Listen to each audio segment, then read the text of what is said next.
Hi, everyone, and welcome to the Wisdom Trust. I'm Lauren Crawford, and today I'm going to share something that's deeply personal with you. It's about how we're living the second half of our lives and whether we're actually living it at all. Over the last 3 years, I've been building a coaching program, and I've been making a significant pivot in terms of what I'm doing. And this video is about why I'm doing that. And honestly, it's about something much bigger than what I'm doing as a coach. So stick around, because this might change how you think about the next 30 years of your life. Let me start by telling you where I'm coming from. So over the past 3 decades, I've been privileged to devote a significant portion of my life to spiritual and personal growth. And I do mean significant. I've spent hundreds of thousands of dollars in my quest to discover who I'm meant to be in this lifetime. Therapy, retreats, teachers, coaches, books, you name it, I've probably done it all. And you know what? That journey is a remarkable one, and it's been super transformative, and it's nowhere near over. It continues. But here's what I've come to understand. This quest, this deep, relentless pursuit of self-discovery, this is really why we're here. It's not about building a career. It's not to accumulate stuff and to retire at 65 and then slowly fade away. We didn't come onto this earth to be our job title. Your profession is not who you are. Neither did we come here to simply play roles, the roles that we occupy as father, brother, partner, provider, employee, the guy who's figured it all out. There's so much more to it than all of that. The roles, the careers, the stuff we accumulate along the way, they actually hold us back from discovering our true self, our true nature. And that's a real tragedy in my view. Now, many systems have been built up over the years that are supposed to help us understand this deeper stuff. We have religious institutions, we have educational systems, we have spiritual communities. They all promise to help us find meaning and purpose in life. But here's the thing, many of these systems actually become the problem. They get riddled with rules, dogma, and hierarchy. And where there is power and power structures, you can surely expect some problems. The very institutions that are supposed to liberate us often end up constraining us. So what do? We look to society for guidance. We look outside of ourselves. And the society has a very clear message for us: work. And work hard. Work for a large segment of your life, often at jobs that maybe don't even align with who you really are. But you stick with them because you've got that responsibility. You've got to look after things. You have to follow that path that's set out for the herd. You are never supposed to really question any of this. And then if you're lucky, you reach a magic age, say 65, and society tells you, congratulations, you can retire now. That's the orthodoxy of what's out there and has been out there for decades. Back in the day, retirement may have made sense. You retired at 65, you spent the next 5 to 10 years relaxing after an arduous career of work, and then you die. That was the deal. But that's no longer the case, because many of us will live into our 90s. My mother is 89. So that can be upwards of 30 years after retirement. 30 years! That's longer than many of our careers. So here's the question.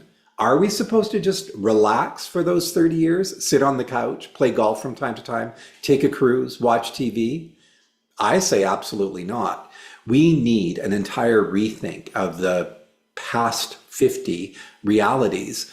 We need to stop seeing the second half of life as the beginning of the decline. We need to start seeing it as a renaissance, as a reinvention, a chance to finally become who we're always meant to be. But here's what I see happening. Because many people have stayed in jobs that maybe they didn't like all that much and made choices that maybe didn't ultimately fulfill them, they are yearning for retirement as an escape. They're counting down the days. They're fantasizing about freedom. And then when they get there, here's the rude awakening. There's not much waiting for them because there's no structure, there's no purpose, there's no sense of who you are outside of what you've been doing.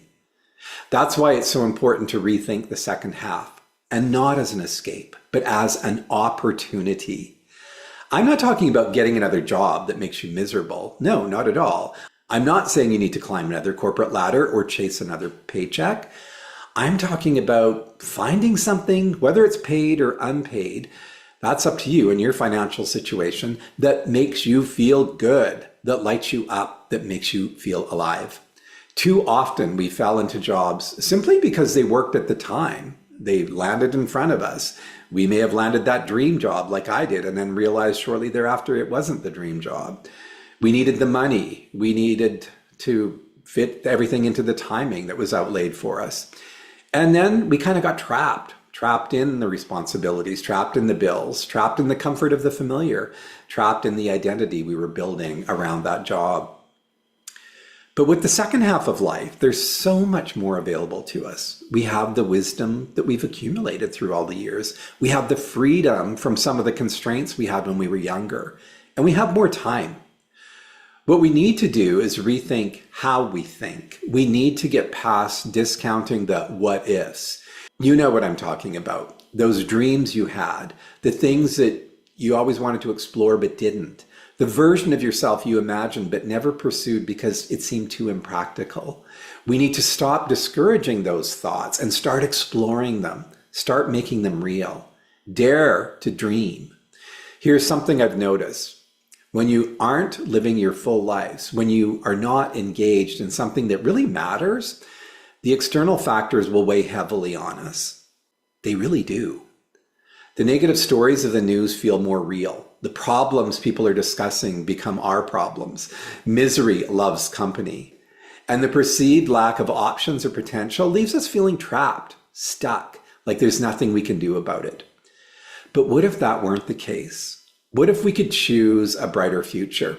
What if we could shift our perception and actually change our reality? Sometimes it's as simple as changing how you perceive things. Now, I know that sounds all too simple.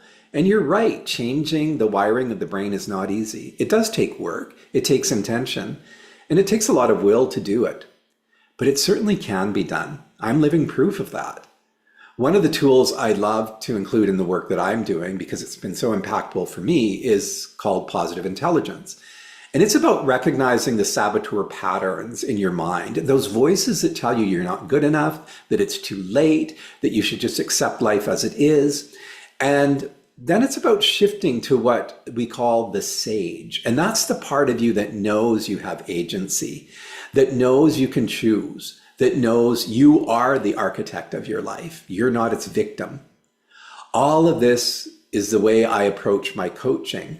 I want us to dream again. I want us to remember that we are the architect of our lives, that we get to be the main character in our story. We're not a supporting role. Now, I've spent the last few years working with midlife men, and I've learned so much from those clients, and I honor them, and I'm so grateful for that opportunity. I've enjoyed that work, but my heart has brought me to a new place, or actually refined what I've been doing. So moving forward, my primary focus is going to be on gay men over 50. And I want to be honest about that because it matters. Together, we'll explore the issues that you face. Some of them echo the issues of my straight midlife male clients, for sure. The identity stuff, the search for meaning, the fear that it's too late to change. But others are distinct to us as gay men. They're unique to our experience. We carry unique wounds. We carry unique joys. We carry unique wisdom. We've navigated a world that didn't always make space for us.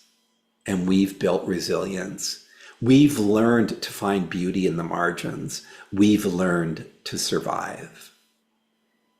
And now, in this second half of life, we can claim something we have deferred perhaps for decades: ourselves. Our authentic selves. Not the version we had to present to the world, not the version we thought we had to be, but who we actually are. And doing that work can be a little bit challenging at times. This pivot I'm making is about aligning my authentic self in ways I wasn't ready for when I started my coaching. The time is right now.